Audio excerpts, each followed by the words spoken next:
for the problem of find the index of the first occurrence in a string. So the problem gives us two strings, needle and haystack, and you need to return the index of the first occurrence needle and haystack, or return -1 if needle is not in haystack. So if you're going to approach this problem, the first thing that you're going to want to think of is the length of the needle, because you're looking for the needle in the haystack. So if you find the needle in the haystack, of course it's going to be the same length of the string needle. So to start off this problem, what I did was set variable length equal to the length of needle, and also we have I equal to 0. And this is going to be used to track our position in the haystack.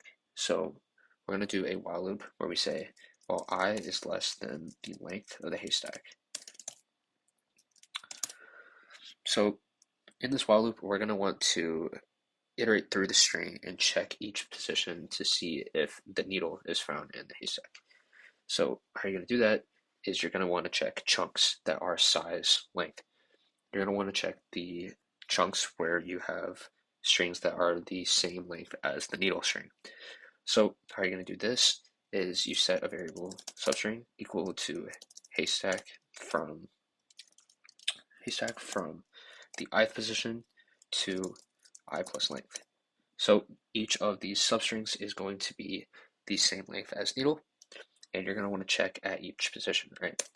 So first of all, we say if substring is equal to the needle, then we have found the index in which it matches up in the haystack string. So at this point, we can return the index where we find that. And this is because we want to return the index of the first occurrence needle in haystack. So we're also going to need to increment I by 1, because this way you can check all the different positions in the string. So the while loop allows us to check all those positions. And then of course, if you can't find the string, if you can't find the needle string and the haystack string, then we're going to return -1.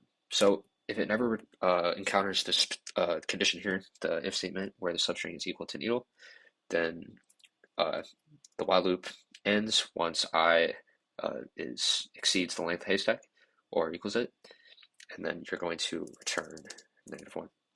So now we can just run this and check the test cases.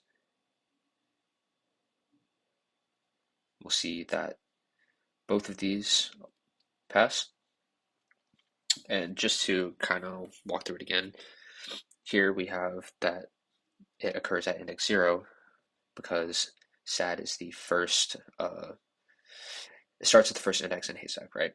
So going in the loop, we say while I is less than the length of haystack, of course, we start at I equals 0, so that's going to work.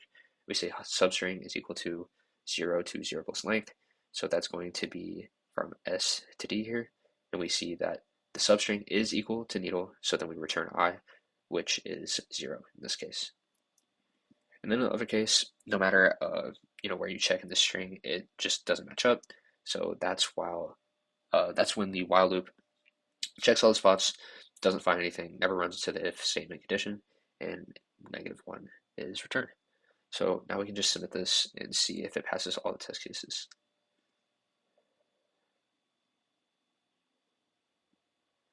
As you can see, it does. So yeah, that's the solution to this. That's the one I came up with. So hopefully that was helpful in understanding the problem and just showing my approach. So thank you for watching.